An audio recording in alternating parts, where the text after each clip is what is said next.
चलिए नमस्कार छात्रों, इससे आगे देखिए आपका क्वेश्चन नंबर है 21 का गा। ठीक है, 21 का खाता आपको करा चुका हूं इससे पहले वाली वीडियो में। 21 का गा आपसे कहा सिद्ध कीजिए कि 2√3 एक अपरमेय संख्या। ठीक है, आपको सिद्ध करना है। ठीक छात्रों, क्वेश्चन नंबर 21 का गा देखिए, ये आपसे कहा क्वेश्चन नंबर 21 गा में सिद्ध कीजिए कि √2 एक अपरमेय संख्या। देखिए छात्रों, पहले से लिखिए सिद्ध करो कि 2√3 एक अपरमेय संख्या। ठीक है, पहले से आप माना, लिखिए माना 2√3 एक परमेय संख्या है। परमेय संख्या है। ठीक है, अगर ये परमेय संख्या हमने मानी है तो आपको मालूम परम संख्या हम उसे कहते हैं जिसे a बटे बी में लिख सकते हैं। तो उसे हम लिखें 2√3 बराबर a बटे बी। एक चीज लिखे ए बा बी सहअभाज्य संख्याएं हैं। सहअभाज्य संख्या है और बी नॉट इक्वल टू 0, मतलब बी का मान 0 नहीं हो सकता है। ठीक है, ये भी शर्त होता है। अब देखिए छात्रों, अगर मैंने ये 2√3 एक परमेय संख्या मानी है, ठीक है, तो इसे हम बटे में लिख तो लिखिए दोनों पक्षों का वर्ग करने पर, दोनों पक्षों का वर्ग करने पर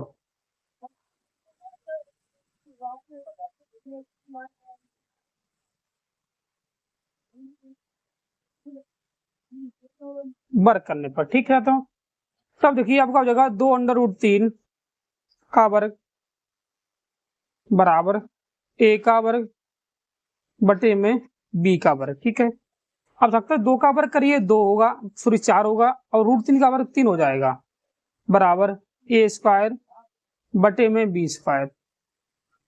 4 3 12। अब इसे इधर भेज दो, आपको लिखिए b² बराबर में a² बटे 2 गुणे 2 गुणे में 3, ऐसे लिख सकते हैं, या 4 3 12 भी ले सकता हूँ, चाहे आप ऐसे भी ले सकते हो, b² बराबर में a² बटे 12। ठीक है, अब जो आपका 12 जो है छात्रों, देखिए यहाँ लिखिए आप ऐसे लिखिए a²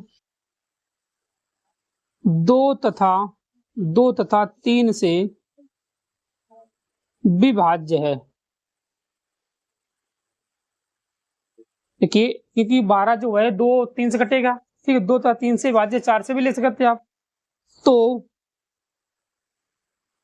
ए बी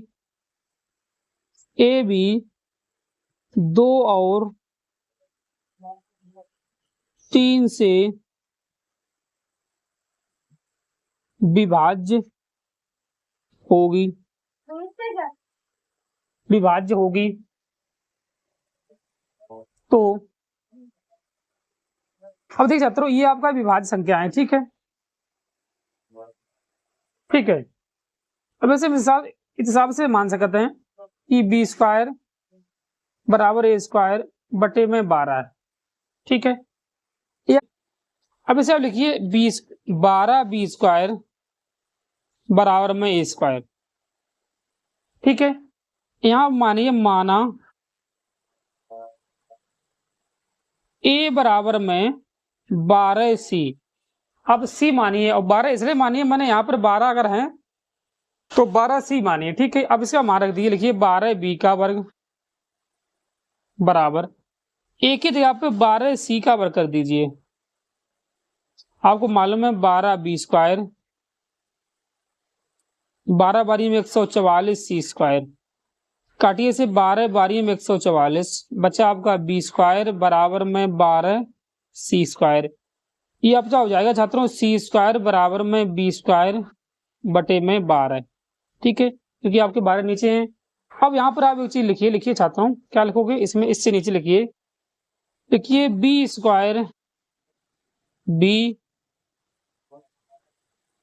2/3 से विभाज्य है, विभाज्य है। तो b भी 2/3 से विभाज्य होगी, इसलिए A तथा B दोनों 2/3 से विभाज्य हैं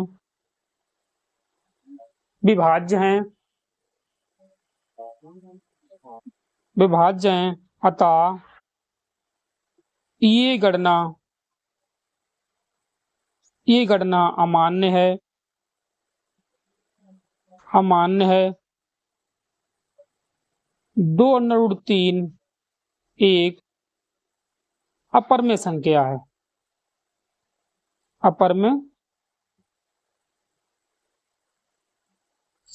है, ये आपकी सिद्ध हो जाती है इस हिसाब से। ठीक है, ये आपको इसी हिसाब से करने हैं। ठीक छात्रों, अब आप क्वेश्चन नंबर इसी देखिए, क्वेश्चन नंबर 21 का घा आप देखिए। ठीक है, 21 के घा में आपसे कहा है कि एक घन का आयतन 729 घन सेंटीमीटर है, इसका संपूर्ण पृष्ठीय क्षेत्रफल होगा। देखिए छात्रों, 21 का घा देखिए, 21 का घा आपको दिया घन का आयतन